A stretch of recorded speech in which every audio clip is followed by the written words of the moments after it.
I'm Alan Dale, and this is the We Are Tourism podcast. And I want to tell you, I'm having a wonderful time here in St. John's, Newfoundland, at the beautiful Jag Hotel, talking to wonderful folks that are in the hospitality tourism sector. People that are really having a good time, enjoying what it is that they're doing. Why don't you introduce yourself? Tell us what you do. So my name is Teresita McCarthy, and I am the Executive Director of the No. 2 Mine Tour and Museum on beautiful Bell Island, which is the gem in the middle of Conception Bay. Yes, it sure is. Tell me about the tour itself. What's that look like? So in 1950, the No. 2 mine was closed by the iron ore company at the time. And in 1998, the Board of Directors of the Bell Island Heritage Society resurrected this mine and turned it into a mine tour. Wow. So we are a one-off. We are the only one in the province.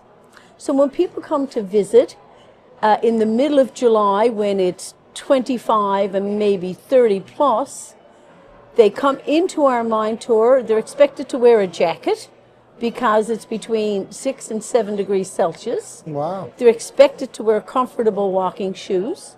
And we bring them down into the lower level and we explain what we're going to do. And we explain about mining, and then we actually fit them with a hard hat, and they are taken into the No. 2 mine, and they walk in the same footsteps as our forefathers 75 years ago. What an experience. It is incredible. Wow. We get rave reviews. On TripAdvisor, we are 5-star.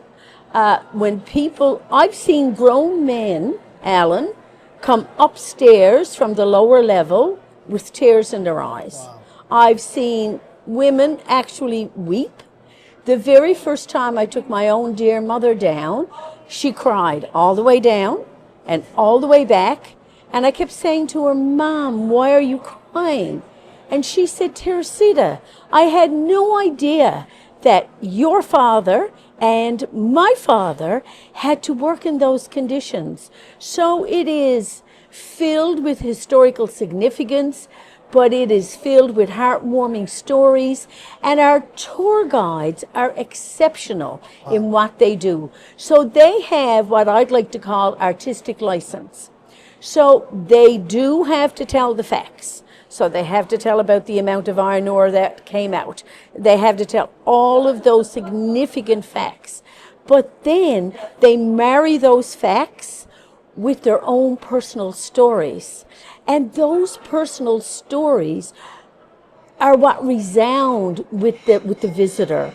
So while they are learning about mining and learning about the wonderful industry that sent iron ore to Great Britain and France and Germany, they tell about the fact that we were the only community during World War II to actually see enemy action. They tell about the fact that the airport in Torbay was built in 1942 to protect Bell Island. So they tell all of those stories. Wow. Then they tell about Pop, what Pop did, or great-grandfather, what they did. So then they integrate, they weave in these personal stories that make the whole experience so real, so profound, so human. Mm-hmm. So it is an incredible experience. And of course, going to Bell Island is an experience in and of itself, right? It is. So you cross over on the ferry. How long does the ferry take to get? So it's 17 minutes from dock to dock. Okay. So right now we're at the beautiful Jag Hotel and we're downtown. So if my husband and I and our friend left noontime, it would take us 25 minutes to drive to Portugal Cove. Yeah. So then when you get in Portugal Cove, you get your ticket for the ferry. So your ticket in Portugal Cove gives you a round trip. Okay. So you buy your ticket, you get on the Flanders, or you get on the Beaumont Hamel, or you get on the Legionnaire, or you get on the Estron W, whatever happens to be running at the time. 17 minutes over, and I have to tell you, Alan, during that 17-minute trip, particularly in the summertime, like the sound of the engine of the boat, the lull of the waves, the whales in Conception Bay, the look at Bell Island from Portugal Cove, and the landmass, the flora, the fauna, it is all an inclusive part of the experience. And so on your 17 minutes, you're just kind of, if you haven't been there before, you're kind of gobsmacked. Then you get at the beach. And then when you get off the boat, it's a 4.5 kilometer drive to the number 2 mine tour. And then we have our customer experience specialist who welcomes you. But let me go back, because I'm not really answering your question. Your question is about the experience getting there. The experience getting there is so unique that people will actually wait in the lineup 2 and 3 hours to experience it. So it's like it's a 2-off, not a 1-off. So the first part of it is getting there, being on the boat, being on the ocean, watching the sun dance on the ocean, and waiting to see that whale. And as I said, you know, even the conversation on the ferry. But then once you get to Bell Island in and of itself is absolutely incredible.